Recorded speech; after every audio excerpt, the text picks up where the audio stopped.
Jaz sem bil nedelujoč, sploh v prvih tednih, ko se mi je to zgodilo. Zjutraj se nisem mogel zbuditi, čez dan nisem imel energije, koncentracije in to je bilo meni nepredstavljivo. Tisto je bilo res najtežje obdobje in tudi v tistih najtežjih trenutkih je bila zelo močna tesnoba, ker nisem vedel, kaj se z mano dogaja, nisem vedel, ali bom šel čez to ali ne. Zgubil sem svojo športno identiteto, odbojka je bila moj life, jaz sem se identificiral kot športnik, odbojkar in kar naenkrat tega ni bilo več. In nisem točno vedel, kdo sem jaz, kaj me zanima v življenju, kako naprej.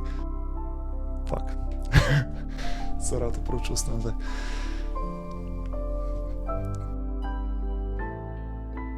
Lepo pozdravljeni v novi epizodi podcasta Benesere. Ta epizoda bo malce drugačna in taka bolj sproščena, bolj flow in v bistvu izkoristil jo bom za predstavitev moje zgodbe.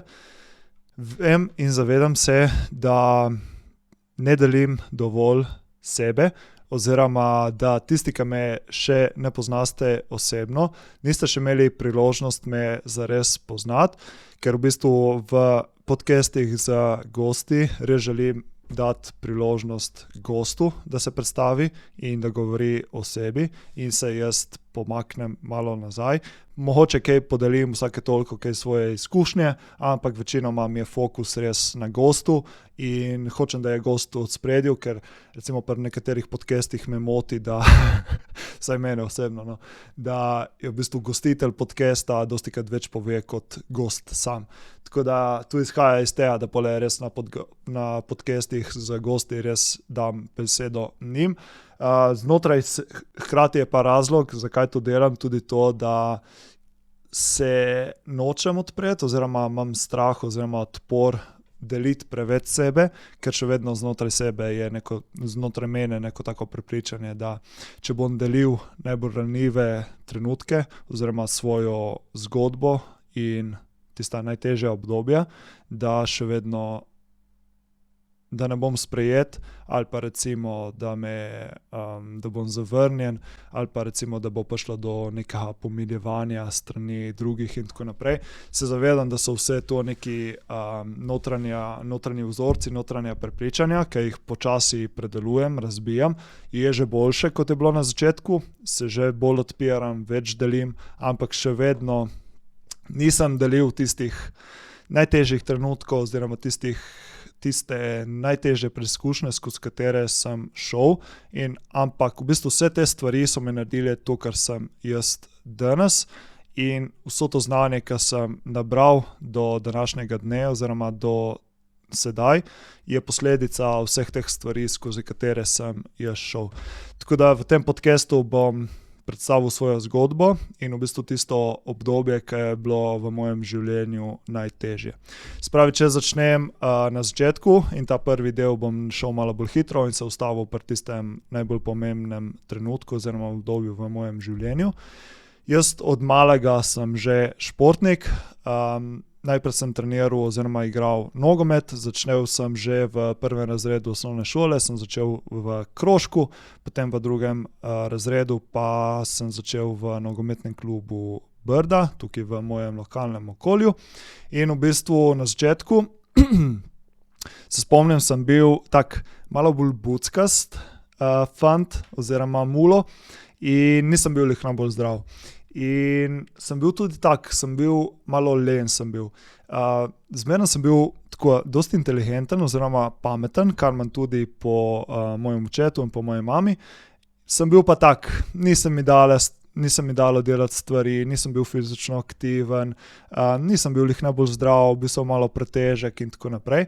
In v bistvu moji starši so me potem skozi vzgojo, pa skozi šport, pa tudi skozi pridnost v šoli, nekako so mi naštimali oziroma me pripeljali do te discipline, da sem priden, da sem delaven. In v bistvu tudi meni je to ratalo, ven z tega mi je ratala nek vzorc oziroma neko prepričanje, da če sem priden, če sem delaven, če sem priden v športu, če imam rezultate in v športu in v šoli, to pomeni, da sem tudi jaz dovolj vreden, se pravi, dobim neko potrditev strani staršev, strani trenerjev, strani soigralcev, navijačev, pa recimo strani učiteljev in tako naprej.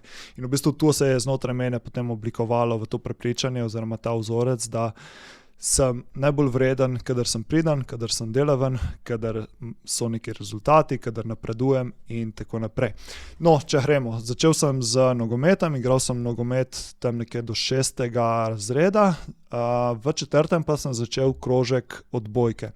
In skozi leta mi je potem odbojka začela postajati vedno bolj všeč in iz prehoda v 6. v 7. razred so se stvari pri nogometu niso potekale lih najboljše in odbojka je takrat postajala vedno bolj všeč mi. In v konec 6. razreda sem pa, oziroma 6. 7. razred, sem pa naredil končen preklop iz nogometa v odbojko. Od takrat naprej pa je bila odbojka moj life. Se pravi, v šoli v svojem življenju sem imel samo šolo in odbojko. Neki druženja z prijatelji, dosti sem igral igrc, sploh v osnovni šoli, potem v srednji šoli pa je bilo še manj tega igranja. Se pravi, stvari so postale še malo bolj resne, pa tudi v tistem klubu, kjer sem bil takrat, v mojem rodnem klubu v Govoleju, je prišlo do krize v klubu.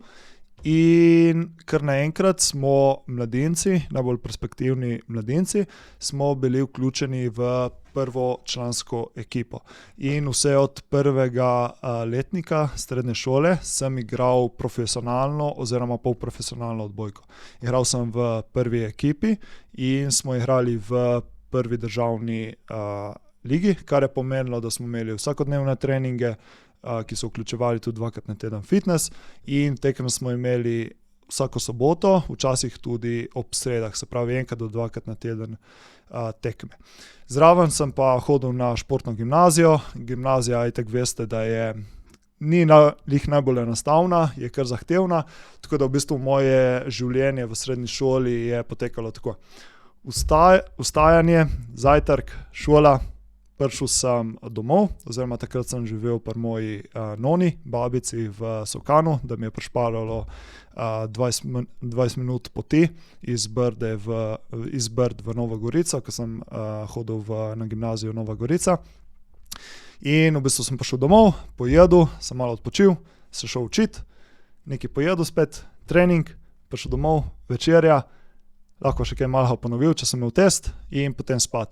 In v bistvu to se je odvijalo 5-krat na teden, celo šolsko leto, od 1. do 4. letnika. In v bistvu takrat odbojka mi je bila life, ampak skozi leta me potem vedno manj veselilo in mislil sem po srednji šoli končati, ampak je prišla zelo dobra ponudba iz Calcit Voleja. Calcit je bil takrat druga najmočnejša ekipa v Sloveniji, takoj za ACH-jem in vedno mi je bil neka želja oziroma sanje so mi bile igrati za tako močno ekipo v Sloveniji, kot je bila Calcit, pa poznal sem se z trenerji, pa z nekaterimi igralci, ki smo že prej sodelovali in tako naprej. In klical me je pomočnik trenerja takrat in je rekel, rabimo drugega podajača, zmislili smo se nate, a bi prišel. In takrat sem bil v veliki dilemi, ali bi ali ne bi, ampak na koncu sem se odločil, da bom izkoristil to priložnost in sem zaigral za Calcit. Hkrati sem pa šel v Ljubljano študirati in sem bil sprejet na arhitekturo. Tako da, ko sem prišel v Ljubljano, je bil to totalni šok. Prvo sem prvič živel sam na svojem v Ljubljani, oziroma takrat prvo leto sem živel v Kamniku in sem študiral arhitekturo, ki je eden izmed najtežjih oziroma najzahtevnejših faksov sploh. In igral pri Calcitu, kjer smo imeli včasih tudi 2-krat na dan treninge, pa potovali smo po Evropi, ker smo igrali Evropski pokal, pa srednje Evropsko ligo, plus državno prvenstvo in državni pokal, tako da v bistvu tekme na 4 frontah, pa vsakodnevni treningi, pa večji pritiski, ker je bil pač večji klub, večja odgovornost, pa tudi jaz sem se znotraj sebe čutil sem čutil nek pritisk, da se moram dokazati oziroma da moram biti na nivoju, ker sem prišel v kalcit, moram biti nekje na nekem nivoju. In v bistvu vse to je povzročilo to, da je bilo kar naenkrat ogromno enega dodatnega stresa, ki ga nisem znal sam pri sebi handlati. In v bistvu proti koncu leta 2016 sem dobil pa prve težave z zdravjem in počutjem. Takrat mi je začel ful močno boleti želodec. In to so bile take bolečine, da sred treninga me je začelo prav grabiti, krčiti le noter v želodcu in včasih tudi nisem mogel stati tako ravno, sem mogel biti skrčen dol, ker so bili taki močni krči. Ampak še vedno, zaradi teh prepričanj, ker sem jih prej omenil, nič nisem povedal na trening, da me karkoli boli, sem probal tisti trening sfurati do konca. Hvala Bogu pa smo imeli pri klubu klubsko zdravnico in so potem omenil, da imam te težave, pa me je potem poslala na gastroskopijo, kjer so mi ugotovili, da imam refluks oziroma GERB, gastroesofagalno refluksno bolezen. To pomeni, da se mi zapiralec želodca ni zaprl, kar je povzročilo, da je želodčna kislina hodila v požiralnik in me potem povzročala težave. In v bistvu to je bil pa trenutek, ko se je pri meni vse spremenilo in shiftalo, ker ko sem šel k zdravniku, so mi dali zdravila, dali so mi nasvete za prehrano, zdrav življenjski slog in so rekli, to je to. To je genetska bolezen in ti ne moreš karkoli narediti, da bi to bolezen odpravil in se moraš naučiti živeti s tem. In takrat mi je bil nek aha moment, da v bistvu moram sam pri sebi kaj spremeniti oziroma moram sam raziskati, kako to stvar popraviti, ker očitno zdravniki mi ne bodo znali oziroma mi nočejo kakorkoli. In takrat sem se začel zanimati za prehrano in sem začel brati knjige, začel sem raziskovati prehrano, kako optimizirati prehrano, tako za šport kot za moje težave. In takrat je postala prehrana eno tako poslanstvo zame. V bistvu začelo me je veseliti in ko sem začel to prebirati, me je povleklo v ta svet in to je bil potem začetek neke te moje poti dela na sebi oziroma raziskovanja prehrane, zdravega življenjskega sloga in tako naprej. To je zdaj skoraj 10 let oziroma 10 let nazaj se je to začelo. In kakšno leto kasneje pa sem odkril LCHF dieto, to je low carb, high fat diet, se pravi prehrana, ki vsebuje nizke ravni ogljikovih hidratov in več maščob. In preko raziskovanja sem odkril, da številnim ljudem, ki so imeli GERB oziroma refluks, je ta prehrana pomagala, da so te težave odpravili. In to mi je bilo zelo zanimivo in sem se odločil, da bom več od tega raziskal.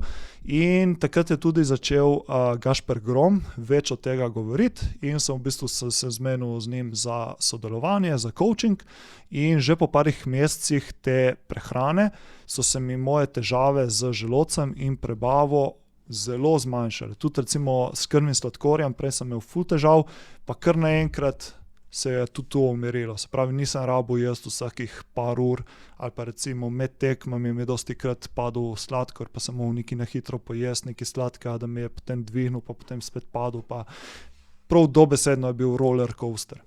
No, s to prehrano pa so se kar naenkrat vse te težave so se izboljšale in takrat me je začelo to še bolj zanimati.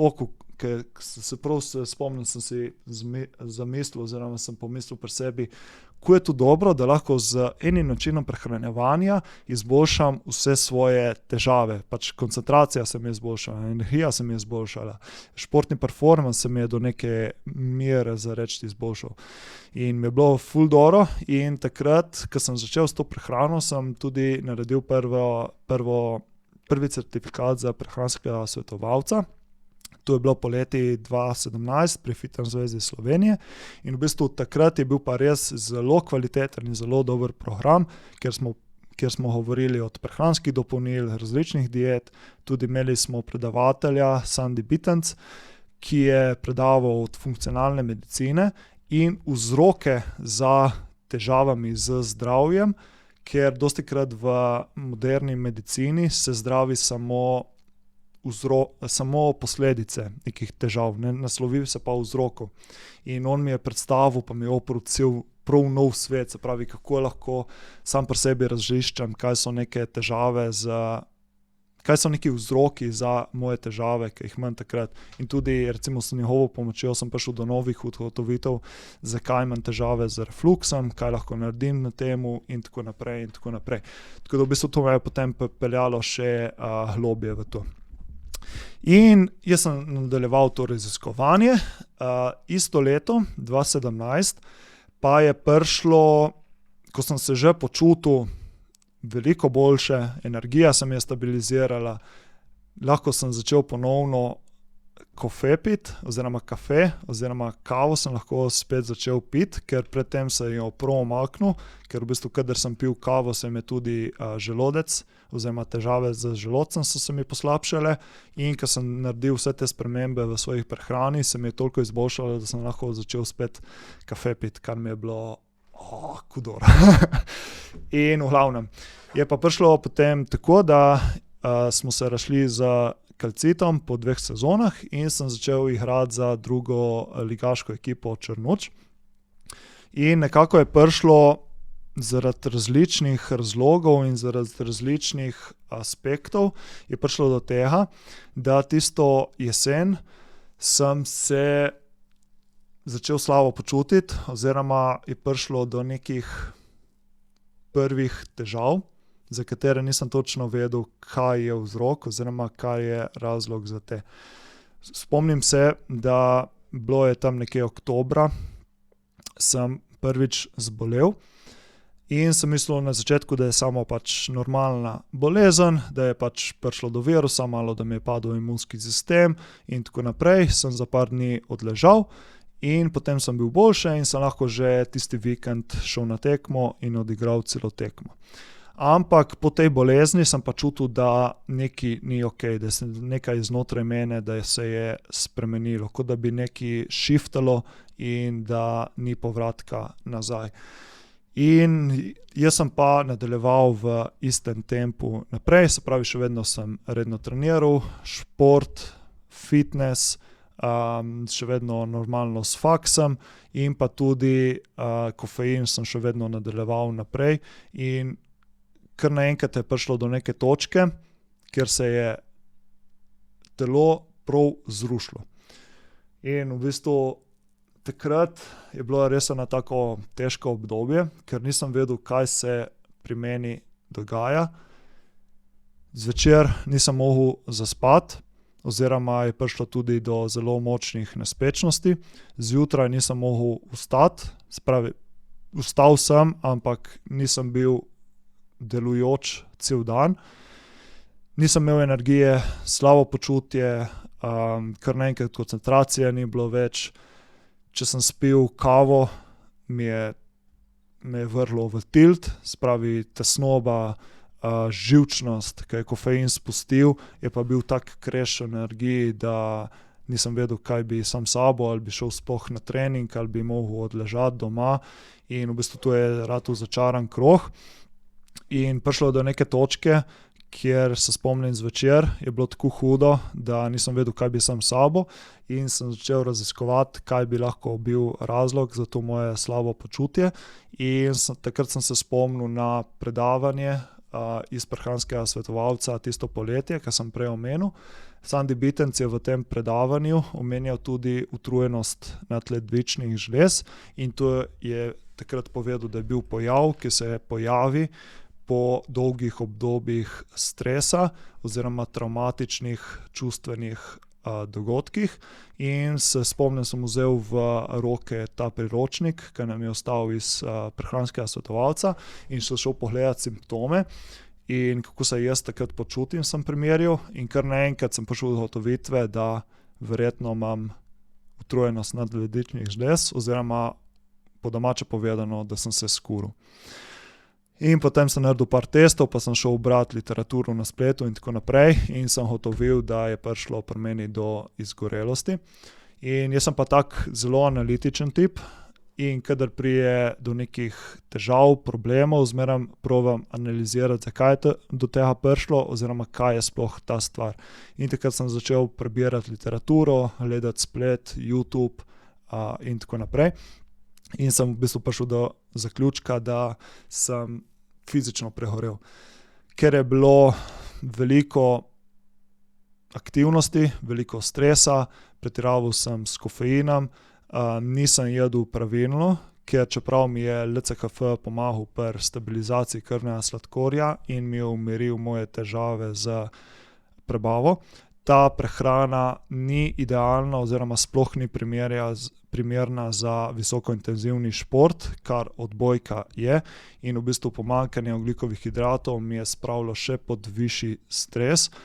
In v bistvu ves ta stres iz prehrane, iz premalo spanja, preveč kofeina in tudi neki notranji vzorci, ki sem jih imel, je vse to privedlo do tega, da je bilo moje telo izpostavljeno kroničnemu stresu in da na neki točki tega ni več preneslo in se je zlomilo. In je prišlo do burnouta oziroma izgorelosti oziroma nadledvične utrujenosti, kakorkoli se lahko to poimenuje.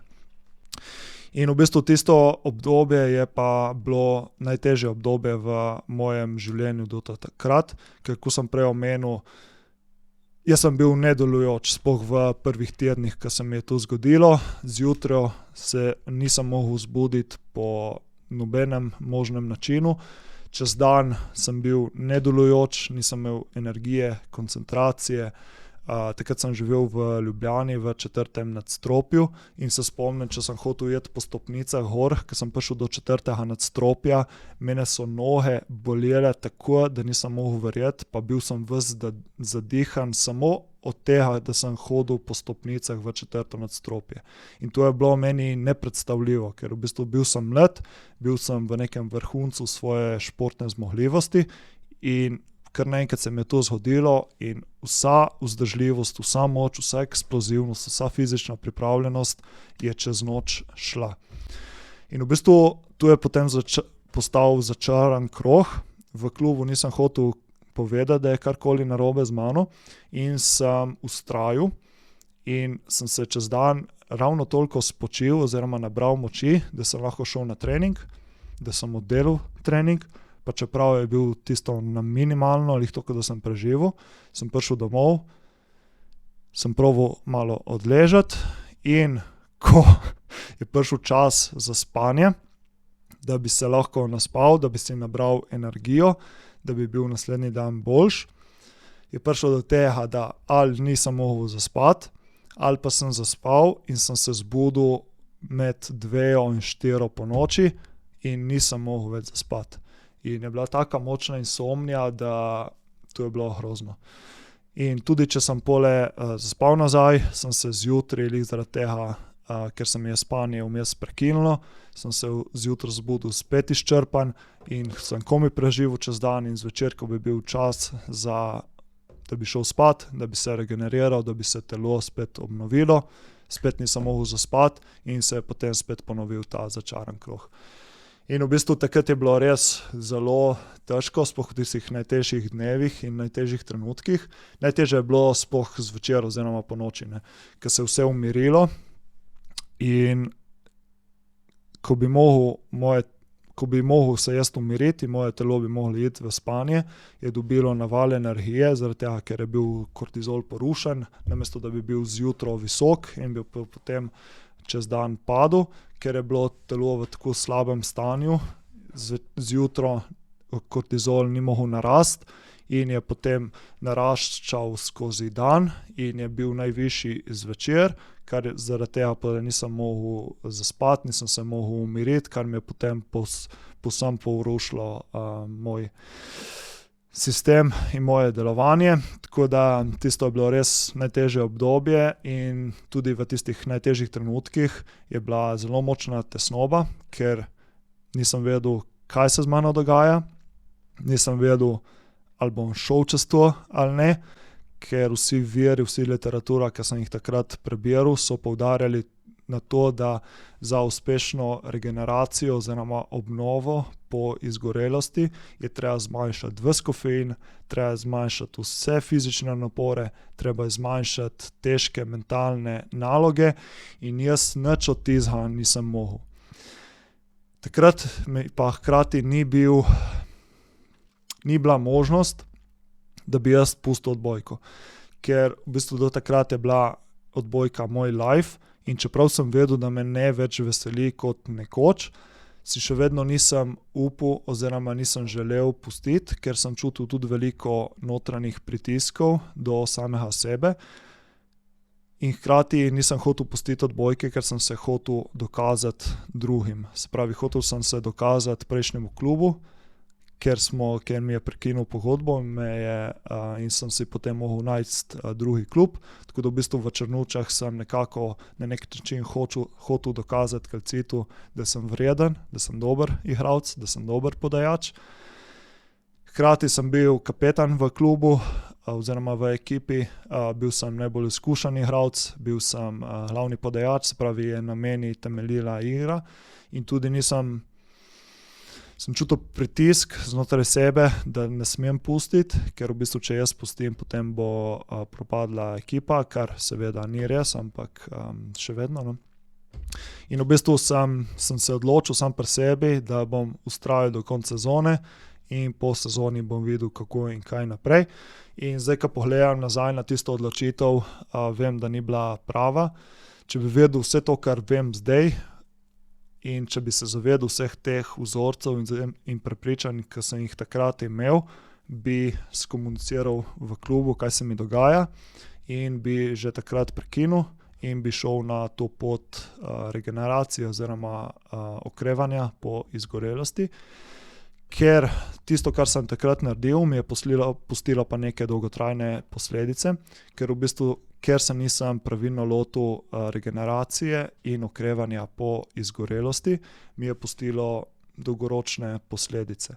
Se pravi, slika mene pred in po izgorelosti je kot noč in dan. Pred izgorelostjo sem treniral dnevno, včasih tudi 2krat na dan, se pravi dopoldne fitness in popoldne navaden trening v dvorani. Imel sem veliko energije, lahko sem pil neomejeno kofeina, pa mi ni nič naredilo. Handlal sem veliko več stresa kot potem in tudi koncentracija mislim, da je bila na višji ravni kot po.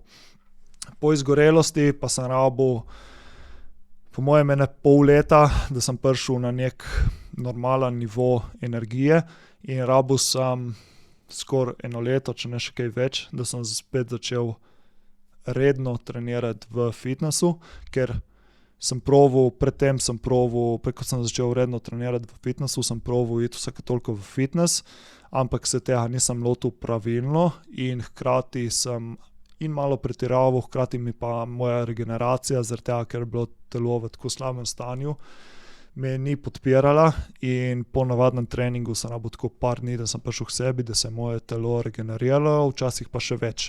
In je bilo potem taka negativna spirala je ratala, se pravi, ful sem se želel trenirati in ko sem stisnil čez te občutke v telesu, ki sem jih imel in ko sem zbral motivacijo in ta willpower, da sem šel v fitness, sem prekompenziral, se pravi, sem preveč delal v fitnessu, sem preveč dvigal, sem preveč težke treninge imel, kar je potem povzročilo slabšo regeneracijo, pa da nisem redno treniral in ko sem šel naslednjič v fitness, sem pretiraval, kar je potem res se nisem pravilno lotil tega okrevanja. No. In pa še ena izmed dolgoročnih posledic, ki mi je pustila izgorelost, je pa strah pred izgorelostjo. V bistvu, ker je bila ta prva izkušnja z izgorelostjo tako težka in se mi je v teh zadnjih 9 letih večkrat ponovila, je prišlo pri meni do nekega travmatičnega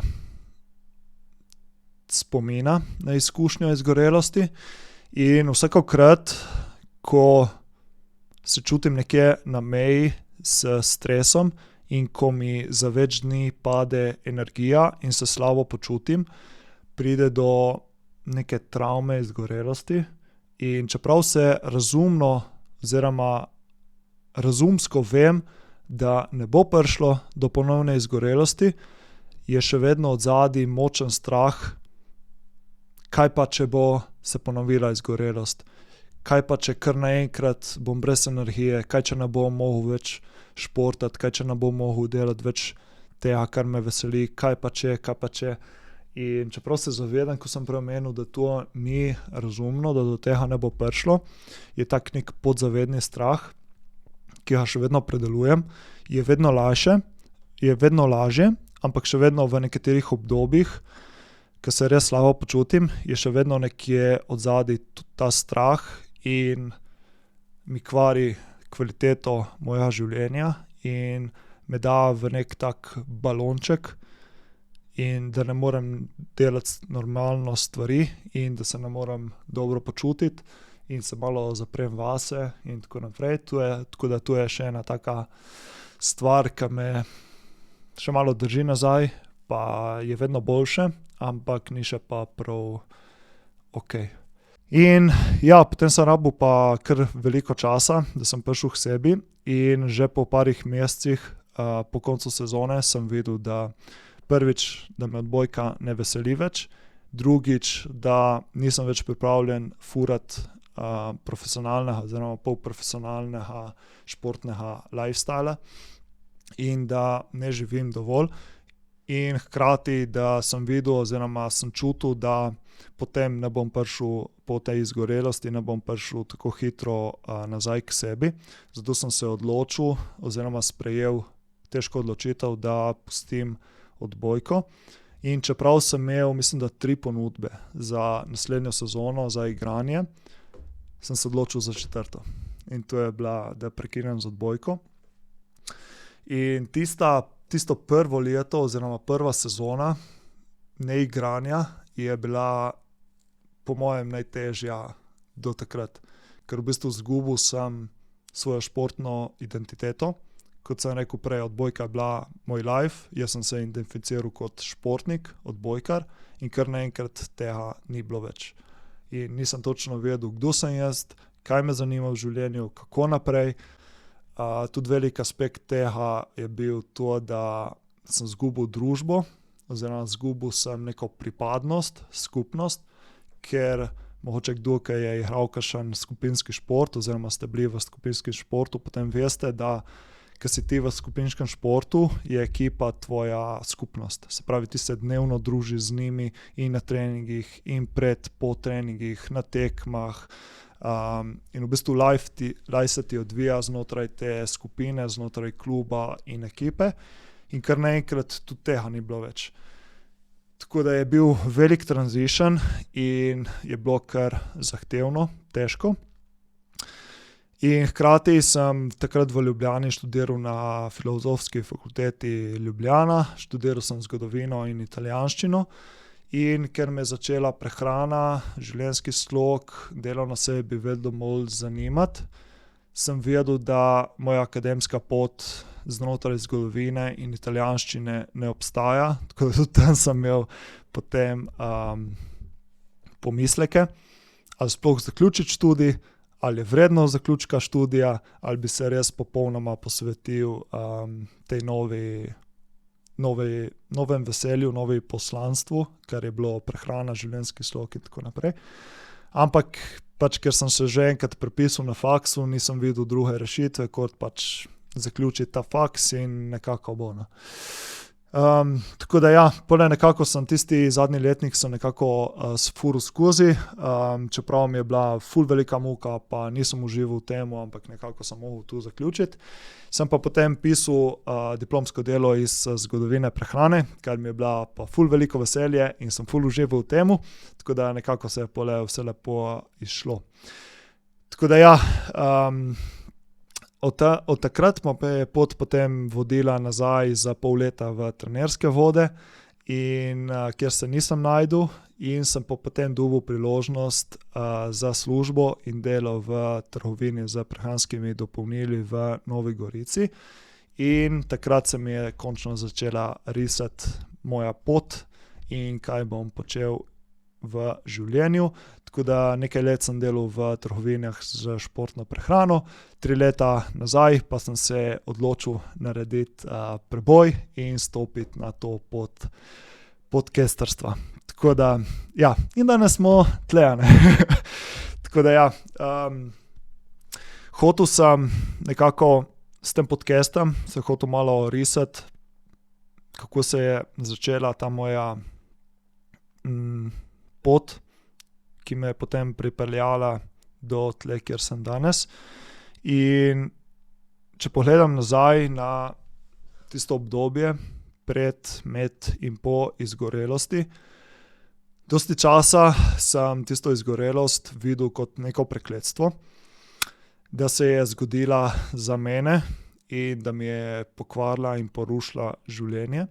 Potem pa, ko sem prišel ven z tega in sem se potem in sem se po izkušnji izgorelosti okrevil in sem prišel nazaj sebe, pa se mi je šifnil ta perspektiva na to moje obdobje izgorelosti in kar naenkrat nisem videl to izgorelost kot prekletstvo, ampak sem videl kot nekaj, da se je zgodilo za mene in za moje dobro.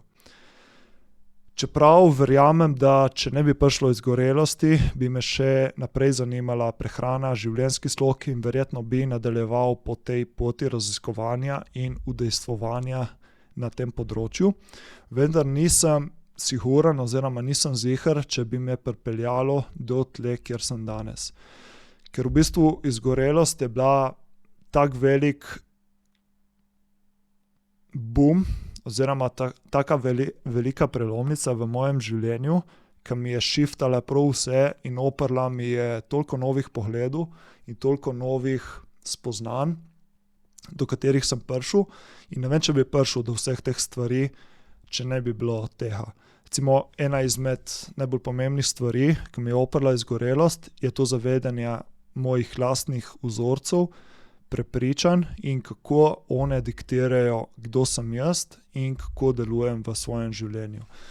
Spravi, pred izgorelostjo se nisem zavedal, koliko teh negativnih gonilnih sil imam znotraj sebe, ki so me vodile in me pripeljale v izgorelost.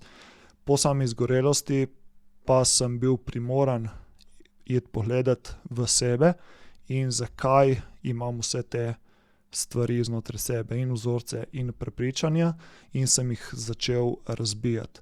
Tudi vsa ta izgorelost, kronična izčrpanost, utrujenost so me potem tudi vodile v spiritualne, duhovne oziroma te energetske vode, ker predtem sem bil pa čisti materialist, bil sem športnik, se pravi, kar je otipljivo, kar lahko vidim, kar lahko slišim, kar lahko začutim, to je to.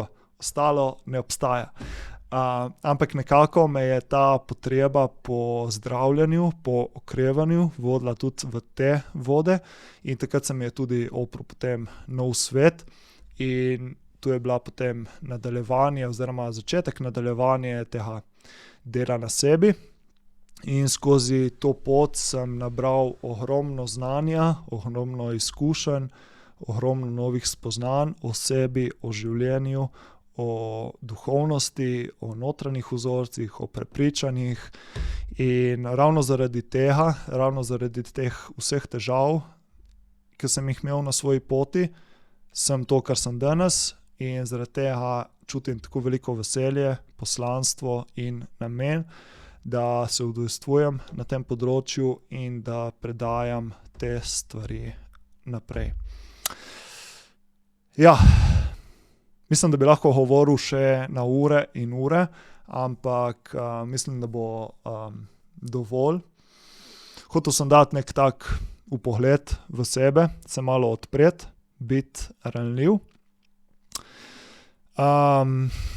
Ja. Ne vem, kako bi zaključil. Mogoče bi zaključil, da s to mislijo, da če se vam dogajajo neke težke preizkušnje v življenju, včasih je težko na te stvari gledati objektivno in razumsko, ne tako čustveno, ker ko smo v težkih obdobjih, nas preplavijo čustva, aktivira se amigdala, kar povzroči veliko strahu, veliko tesnobe, depresije in je težko videti razlog, zakaj se vse to dogaja nam. In v tistih obdobjih je mogoče dobro vedeti, da vse je z nekim razlogom, in čeprav se zdi, da bo to konec sveta, se zavedati, da prej slej bo boljše in da je nek blagoslov skrit znotraj teh preizkušenj. Na podcastu goste sprašujem, kakšen bi bil nasvet sebi pred 5-10 leti, in če bi si jaz lahko dal nasvet za tisto obdobje med izgorelostjo, bi si rekel to, da bo vse okej in da se je to zgodilo z nekim razlogom. In čeprav to vidiš kot neko prekletstvo in kriviš samega sebe za to, kar se ti je zgodilo, in obžaluješ, da ne moreš biti pod navednicami normalen, se je vse zgodilo z nekim razlogom in bo vse okej. In življenje te bo pripeljalo, kamor te mora, kjer je tvoja dejanska, peljalo te bo na tvojo dejansko pot, ker to je nek znak, da nisi na pravi poti in da deluješ proti sebi. Tako. Ja. Fak. Se rado prav čustvam zdaj. Tako da ja, no. Nisem hotel, da bi ta podcast postal neki zamorjen, ampak sem res hotel predstaviti svojo zgodbo, se malo odpreti, biti ranljiv. In to tematiko izgorelosti, o njej sem dosti pisal v preteklosti na mojem angleškem blogu Conquering Burnout, na podcastu Benesere in v svojih vsebinah v slovenščini, pa je nisem dosti pisal. Mislim, da ravno zaradi tega, kar sem omenil prav na začetku podcasta, nisem hotel, da bi me ljudje videli v napačni sliki oziroma se pokazati v celoti, ker nisem hotel, da bi prišlo do nekega pomiljevanja ali pa da bi me ljudje potem, ko so slišali to mojo zgodbo, gledali kako drugače. In po mojem zaradi tega je bil znotraj mene nek ta žlajf oziroma ročna zavora, zakaj o tem nisem več govoril. Ampak se mi zdi pomembno, da se naslavlja te tematike, tako tematiko izgorelosti, duševnega zdravja, depresije, tesnobe in tako naprej, ker je dobro vedeti, da nismo sami v temu. Tako da, če vam je bilo to zanimivo oziroma vas zanima več od same tematike izgorelosti, kako se z njo soočiti, kaj recimo meni pomagalo pri temu in neke splošne nasvete, svetovanja in tako naprej o izgorelosti, dajte mi sporočiti, pa bom v prihodnosti več spregovoril na to temo in ustvaril tudi več vsebin na to temo. Na tej točki pa lahko ponudim moj spletni tečaj, ki sem ga naredil par let nazaj v sodelovanju z Optiforum Fit, kjer smo posneli 10-delni spletni tečaj prav o izgorelosti, kjer sem predstavil glavne vzroke in razloge, ki privedejo do izgorelosti in kaj lahko sami naredimo za okrevanje po njej. V njej sem predstavil res stvari, ki sem videl, da pri ljudeh najbolj pomagajo in tudi, kaj je meni najbolj pomagalo na tej poti pri okrevanju izgorelosti. Tako da, ja, po mojem bom zaključil tukaj. Če vas zanima karkoli, kar sem zdaj omenil, bom dal povezave v opis tega podcasta. tako da si lahko pogledate, preverite in tako naprej. Tako da upam, da bi bil ta podcast zanimiv, da ste malo spoznali več mene in mojo zgodbo in vam je dalo neko pogled, zakaj počnem vse to, kar počnem in tako naprej. Tako da to je to za danes. Lepo bodite, uživajte življenje in vedite, da vse, kar se vam dogaja, je nek razlog za tem in da bo vse okej in da boste prišli ven z tega še močnejši. Čau.